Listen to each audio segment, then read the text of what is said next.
विश्वविख्यात ज्ञान और मोक्ष के पवित्र नगरी गया जी के हम प्रणाम करही। विष्णुपद मंदिर के ई गौरवशाली भूमि पर अपने सबके अभिनंदन करत ही बिहार के राज्यपाल आरिफ मोहम्मद खान जी, यहां के लोकप्रिय मुख्यमंत्री नीतीश कुमार जी, दल के मेरे सहयोगी जीतन राम मांझी जी, राजीव रंजन सिंह, चिराग पासवान जी, रामनाथ ठाकुर जी, नित्यानंद राय जी, सतीश चंद्र दुबे जी, राजभूषण चौधरी जी, डिप्टी सीएम सम्राट चौधरी जी, विजय कुमार सिन्हा जी, बिहार सरकार के मंत्रीगण, संसद में मेरे साथी उपेंद्र कुशवाहा जी, अन्य सांसदगण और बिहार के मेरे प्यारे भाइयों और बहनों, गया जी की ये धरती अध्यात्म और शांति की धरती है। ये भगवान बुद्ध को बोध कराने वाली पावन भूमि है। गया जी की आध्यात्मिक और सांस्कृतिक विरासत बहुत प्राचीन है, बहुत समृद्ध है। यहां के लोगों की इच्छा थी कि इस नगरी को गया नहीं, गया जी कहा जाए। मैं इस निर्णय के लिए बिहार सरकार का अभिनंदन करता हूं। मुझे खुशी है कि गया जी के तेज विकास के लिए बिहार की डबल इंजन सरकार लगातार काम कर रही है। भाइयों बहनों, आज भी गया जी की पावन भूमि से एक ही दिन में 12,000 करोड़ रुपए की परियोजनाओं का लोकार्पण या शिलान्यास हुआ है। इनमें ऊर्जा, स्वास्थ्य और शहरी विकास के जुड़े कई बड़े प्रोजेक्ट्स हैं। इनसे बिहार के उद्योगों को ताकत मिलेगी और युवाओं के लिए रोजगार के नए अवसर भी बनेंगे। मैं इन परियोजनाओं के लिए बिहार के लोगों को बधाई देता हूं। बिहार में बेहतर स्वास्थ्य सुविधाओं के लिए आज यहां हॉस्पिटल और रिसर्च सेंटर का उद्घाटन भी हुआ है। अब बिहार के लोगों को कैंसर के इलाज के लिए एक और सुविधा मिल गई है। साथियों, गरीब के जीवन से मुश्किलें दूर करना, महिलाओं के जीवन को आसान बनाना मुझे जनता जनार्दन का सेवक बनकर यही काम करने में सबसे ज्यादा खुशहाली होती है। जैसे गरीब को पक्का घर देना, साथियों, मेरा एक बड़ा संकल्प है। जब तक हर जरूरतमंद को पक्का घर नहीं मिल जाता, मोदी चैन से नहीं बैठेगा।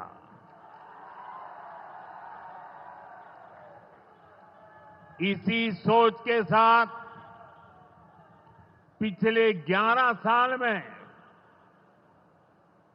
4 करोड़ से अधिक गरीबों को पक्के घर बनाकर दे दिए गए। अकेले हमारे बिहार में 38 लाख से अधिक आवास बनाए गए। गया जिले में भी 2 लाख से अधिक परिवारों को अपना पक्का घर मिला है।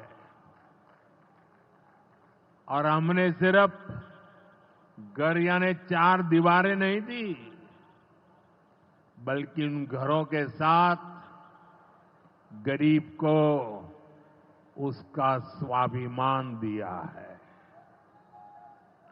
इन घरों में बिजली, पानी, शौचालय और गैस कनेक्शन की सुविधाएं दी हैं। यानी गरीब परिवारों की भी सुविधा, सुरक्षा और सम्मान से जीने की गारंटी मिली है। साथियों, आज इसी सिलसिले को आगे बढ़ाते हुए बिहार के मगध क्षेत्र के 16,000 से ज्यादा परिवारों को अपना पक्का घर दिया है। यानी इस बार इन परिवारों में दिवाली और छठ पूजा की रौनक और ज्यादा होगी। मैं अपना घर पाने वाले सभी लाभार्थी परिवारों को बहुत बहुत बधाई देता हूं। और जो लोग अब भी पीएम आवास योजना के लाभ से छूट गए हैं, मैं उन्हें विश्वास दिलाता हूं कि पीएम आवास का अभियान तब तक जारी रहेगा जब तक हर गरीब को अपना पक्का घर नहीं मिल जाता। साथियों, बिहार चंद्रगुप्त मौर्य और चाणक्य की धरती है। जब जब किसी दुश्मन ने भारत को चुनौती दी है, बिहार देश की ढाल बनकर खड़ा हुआ है। बिहार की धरती पर लिया हुआ और संकल्प, ये धरती की ताकत है। इस धरती पर लिया गया हर संकल्प कभी खाली नहीं जाता। और इसलिए तो भाइयों बहनों, जब कश्मीर के पहलगाम में आतंकी हमला हुआ था, हमारे निर्दोष नागरिकों को उनका धर्म पूछ करके मारा गया, मैंने बिहार की इसी धरती से आतंकवादियों को मिट्टी में मिलाने की बात कही थी। आज दुनिया देख रही है, बिहार की धरती से लिया गया वो संकल्प पूरा हो चुका है। आपको याद होगा, उधर से पाकिस्तान हम पर ड्रोन हमले कर रहा था, मिसाइलें दाग रहा था और इधर भारत पाकिस्तान की मिसाइलों को हवा में तिनके की तरह बिखेर रहा था। पाकिस्तान की एक भी मिसाइल हमें नुकसान नहीं पहुंचा पाई। साथियों, ऑपरेशन सिंदूर ने भारत की रक्षा नीति की नई लकीर खींच दी है। अब भारत में आतंकवादी भेजकर हमले करा के कोई बच नहीं सकेगा। आतंकवादी चाहे पाताल में क्यों न छिप जाए, भारत की मिसाइलें उन्हें दफन करके रहेगी। साथियों, बिहार का तेज विकास केंद्र की एनडीए सरकार की बहुत बड़ी प्राथमिकता है। इसलिए आज बिहार चौतरफा विकास के रास्ते पर आगे बढ़ रहा है। बीते वर्षों में पुरानी समस्याओं के समाधान तलाशे गए हैं और नई प्रगति के रास्ते भी बनाए गए हैं। आप याद करिए, लालटेन राज में यहां कैसी दुर्दशा थी। लालटेन राज में एक क्षेत्र लाल आतंक से जकड़ा हुआ था। माओवादियों की वजह से शाम के बाद कहीं आना जाना मुश्किल था। गया जी जैसे शहर लालटेन राज में अंधेरे में डूबे रहते थे। हजारों गांव ऐसे थे जहां बिजली के खंभे तक नहीं पहुंचे थे। लालटेन वालों ने पूरे बिहार के भविष्य को अंधेरे में धकेल दिया था। न शिक्षा थी, न रोजगार था। बिहार की कितनी पीढ़ियों को इन लोगों ने बिहार से पलायन के लिए मजबूर कर दिया था। साथियों, बिहार के लोगों को आरजेडी और उनके साथी सिर्फ अपना वोट बैंक मानते हैं। उन्हें गरीब के सुख दुख, गरीब के मान सम्मान से कोई मतलब नहीं है। आपको याद होगा, कांग्रेस के एक मुख्यमंत्री ने मंच से कह दिया था कि अपने राज्य में बिहार के लोगों को घुसने नहीं देंगे। बिहार के लोगों से कांग्रेस की इतनी नफरत, बिहार के लोगों के प्रति इतनी घृणा, और कोई भूल नहीं सकता। कांग्रेस का बिहार के लोगों के प्रति त्याग, जो दुर्व्यवहार देखने के बाद भी यहां आरजेडी वाले गहरी नींद में सोए पड़े थे। भाइयों बहनों, बिहार की एनडीए सरकार कांग्रेस और इंडी गठबंधन वालों के इस नफरती अभियान का जवाब दे रही है। बिहार के बेटे बेटी को यहीं पर रोजगार मिले, सम्मान की जिंदगी मिले, मां बाप की वो देखभाल कर सके, इसी सोच के साथ हम काम कर रहे हैं। अब बिहार में बड़े बड़े प्रोजेक्ट बन रहे हैं। गया जी जिले के डोभी में बिहार का सबसे बड़ा इंडस्ट्रियल एरिया तैयार हो रहा है। गया जी में एक टेक्नोलॉजी सेंटर की स्थापना भी की जा रही है। आज ही यहां बक्सर थर्मल प्लांट का, पावर प्लांट का शुभारंभ भी हुआ है।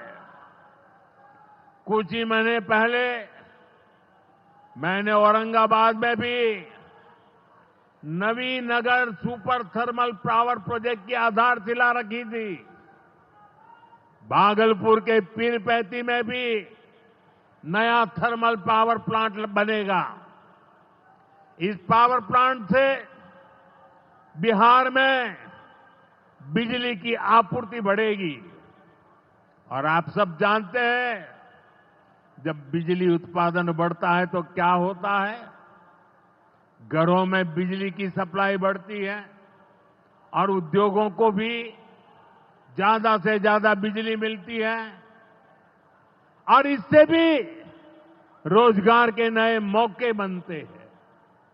साथियों, बिहार के युवाओं को पक्की सरकारी नौकरी देने के लिए नीतीश जी ने बड़ा अभियान चलाया हुआ है। ये नीतीश जी हैं, तभी यहां शिक्षकों की भर्ती भी पूरी पारदर्शिता से हुई। साथियों, यहां के नौजवानों को ज्यादा से ज्यादा संख्या में बिहार में ही रोजगार मिले, उन्हें नौकरी के लिए पलायन न करना पड़े, इसमें केंद्र सरकार की एक नई योजना से भी बहुत बड़ी मदद मिलने वाली है। अभी पिछले सप्ताह इस 15 अगस्त से ही देश भर में प्रधानमंत्री विकसित भारत रोजगार योजना लागू हुई है।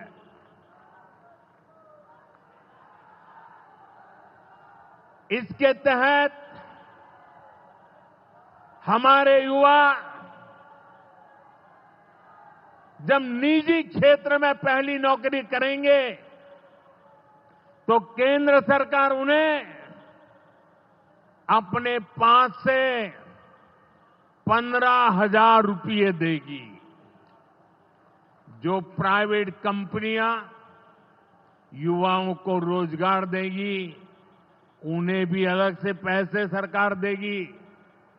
इस योजना का बहुत बड़ा लाभ बिहार के मेरे युवाओं को भी होगा। साथियों, हमारे देश में कांग्रेस हो, आरजेडी हो, इनकी सरकारों ने कभी जनता के पैसे का मोल नहीं समझा। इनके लिए जनता के पैसे का मतलब रहा है खुद की तिजोरी भरना। इसलिए कांग्रेस आरजेडी की सरकारों में सालों साल तक परियोजनाएं पूरी नहीं होती थी। कोई योजना जितनी लंबी उतना उसमें ये पैसे कमा लेते थे। अब इस गलत सोच को भी एनडीए सरकार ने बदल दिया है। अब शिलान्यास के बाद कोशिश होती है जल्द से जल्द समय सीमा में उस काम को पूरा करने के लिए सफल प्रयास किया जाए।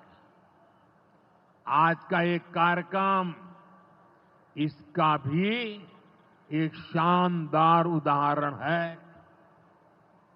औटा सिमरिया सेक्शन का शिलान्यास करने का सौभाग्य बिहार के लोगों ने मुझे दिया था। और आप लोगों की कृपा देखिए, आप लोगों का प्रेम देखिए कि जिस ब्रिज का शिलान्यास आपने मुझे करने के लिए कहा, आज इसका लोकार्पण करने का अवसर भी आपने मुझे दिया है। ये पुल सिर्फ सड़कों को नहीं, पूरे उत्तर और दक्षिण बिहार को जोड़ने का काम करेगा। जो भारी वाहन पहले गांधी सेतु से होकर 150 किलोमीटर का लंबा चक्कर काटते थे, अब सीधा रास्ता पाएंगे। इससे व्यापार तेज होगा, उद्योगों को ताकत मिलेगी और तीर्थयात्रियों का भी पहुंचना आसान होगा। विकास के जिन प्रोजेक्ट की नींव एनडीए सरकार में रखी जाती है, वो पूरा होकर रहेंगे, ये बात पक्की है। साथियों, एनडीए की डबल इंजन सरकार यहां रेलवे के विकास के लिए भी तेजी से काम कर रही है। अमृत भारत स्टेशन योजना के तहत गयाजी रेलवे स्टेशन को आधुनिक बनाया जा रहा है। इससे गयाजी रेलवे स्टेशन पर यात्रियों को एयरपोर्ट जैसी सुविधाएं मिलेगी। आज गया वो शहर है जहां राजधानी, जनशताब्दी और made in India Vande Bharat ट्रेनों की सुविधा उपलब्ध है। गयाजी, सासाराम, प्रयागराज, कानपुर होते हुए दिल्ली तक सीधा कनेक्शन बिहार के युवाओं को, यहां के किसानों को, यहां के व्यापारियों के लिए नई संभावनाएं बना रहा है। भाइयों और बहनों, आपके आशीर्वाद से, देश के अटूट भरोसे के कारण साल 2014 में प्रधानमंत्री के तौर पर शुरू हुआ मेरा सेवा काल, ये सेवा काल निरंतर जारी है। इतने वर्षों में हमारी सरकार पर भ्रष्टाचार का एक भी दाग नहीं लगा। जबकि आजादी के बाद कांग्रेस की सरकारें जो 60-65 साल तक सरकार में रही है, उनके भ्रष्टाचार की लंबी लिस्ट है। आरजेडी का भ्रष्टाचार तो बिहार का बच्चा बच्चा जानता है।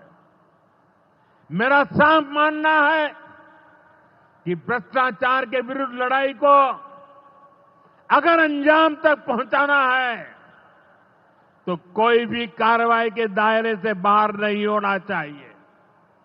आप सोचिए, आज कानून है कि अगर किसी छोटे सरकारी कर्मचारी को 50 घंटे तक हिरासत में रख दिया तो अपने आप वो सस्पेंड हो जाता है। ड्राइवर हो, छोटा क्लार्क हो, प्यून हो, उसकी जिंदगी हमेशा हमेशा के लिए तबाह हो जाती है। लेकिन अगर कोई मुख्यमंत्री है, कोई मंत्री है, कोई प्रधानमंत्री है, तो वो जेल में रह करके भी सत्ता का सुख पा सकता है। ये कैसे हो सकता है? हमने कुछ समय पहले ही देखा है कि कैसे जेल से ही फाइलों पर साइन किए जा रहे थे, जेल से ही सरकारी आदेश निकाले जा रहे थे।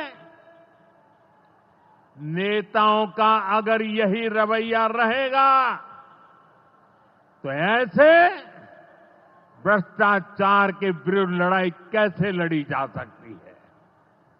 साथियों, संविधान हर जनप्रतिनिधि से ईमानदारी और पारदर्शिता की उम्मीद करता है।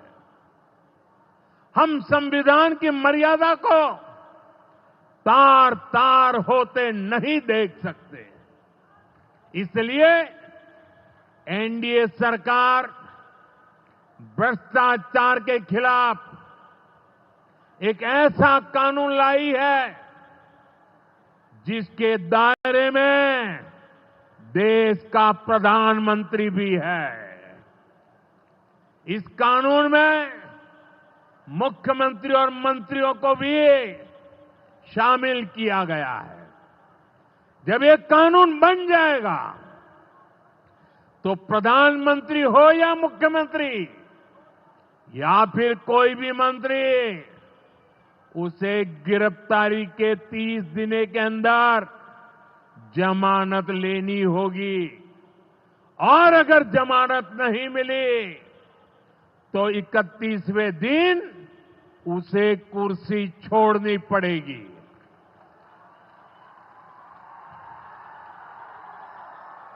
आप कहिए भाइयों, जो जेल जाए उसने कुर्सी छोड़नी चाहिए कि नहीं छोड़नी चाहिए? क्या वो कुर्सी पर बैठे रह सकता है क्या? क्या वो सरकारी फाइलों पे साइन कर सकता है क्या? क्या जेल में से कोई सरकार चला सकता है क्या? और इसलिए ऐसा सख्त कानून बनाने की तरफ हम आगे बढ़ रहे हैं। लेकिन साथियों, ये आरजेडी वाले, ये कांग्रेस वाले, ये लेफ्ट वाले इस कानून का विरोध कर रहे हैं। ये बहुत गुस्से में है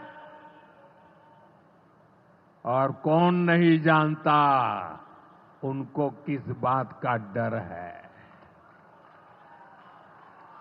जिसने पाप किया होता है वो अपने पाप को दूसरों से छुपाता है, लेकिन खुद को भीतर से जानता है कि क्या खेल खेला है।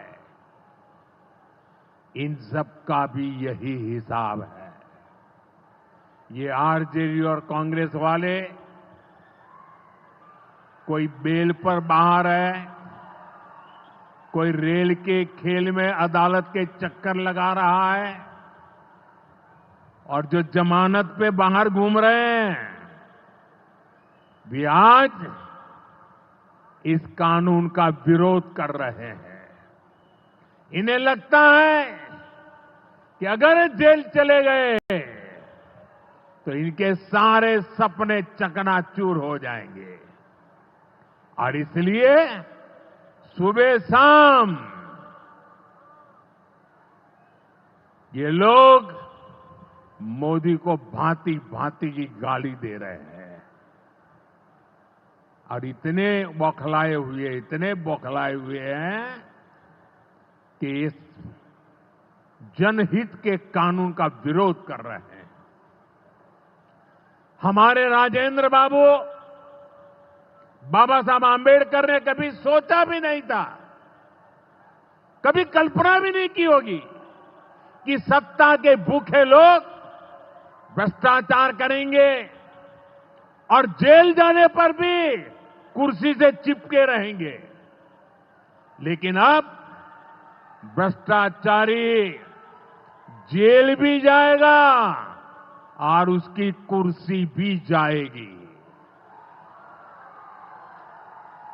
भारत को भ्रष्टाचार से मुक्त होने का संकल्प देश के कोटि कोटि लोगों का है।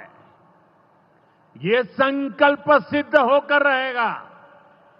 साथियों, मैंने लाल किले से एक और खतरे की बात की है और ये खतरा बिहार पर भी है, देश में घुसपैठियों की बढ़ती संख्या चिंता का विषय है। बिहार के सीमावर्ती जिलों में तेजी से डेमोग्राफी बदल रही है। इसलिए एनडीए सरकार ने तय किया है कि देश का भविष्य घुसपैठियों को नहीं तय करने देंगे। घुसपैठियों को बिहार के युवाओं के रोजगार नहीं छीनने देंगे। जिन सुविधाओं पर भारतीय लोगों का अधिकार है, उस पर घुसपैठियों को डाका नहीं डालने देंगे। इस खतरे से निपटने के लिए मैंने डेमोग्राफी मिशन शुरू करने की बात कही है। बहुत जल्द ये मिशन अपना काम शुरू करेगा। हम हर घुसपैठियों को देश से बाहर करके ही रहेंगे। आप मुझे बताइए, एक घुसपैठियों को निकालना चाहिए कि नहीं निकालना चाहिए? क्या ये घुसपैठिए आपका रोजगार छीनने आपको मंजूर है? एक घुसपैठिए आपकी जमीन पे कब्जा कर ले आपको मंजूर है? एक घुसपैठिए आपका हक छीन ले आपको मंजूर है? बिहार के आप सभी लोग देश के भीतर बैठे घुसपैठियों के समर्थकों से भी सावधान रहिए। जान जाइए कौन घुसपैठियों के साथ खड़ा है। कांग्रेस और आरजेडी जैसे दल बिहार के लोगों का हक छीनकर घुसपैठियों को देना चाहते हैं। तुष्टीकरण के लिए, वोट बैंक को बढ़ाने के लिए कांग्रेस आरजेडी वाले कुछ भी कर सकते हैं, कितने ही नीचे जा सकते हैं।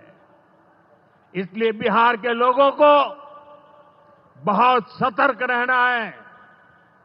साथियों, हमें हमारे बिहार को कांग्रेस आरजेडी की बुरी नजर से बचाकर रखना है।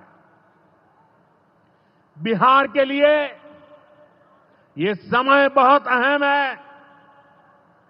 बिहार के युवाओं के सपने पूरे हो, बिहार के लोगों की आकांक्षाओं को नई उड़ान मिले, इसके लिए केंद्र सरकार और नीतीश जी के साथ हम कंधे से कंधा मिलाकर बिहार के कल्याण के लिए काम कर रहे हैं। बिहार में विकास की गति बनी रहे, इसके लिए डबल इंजन की सरकार लगातार मेहनत कर रही है। आज के विकास प्रोजेक्ट इसी दिशा में महत्वपूर्ण कदम है।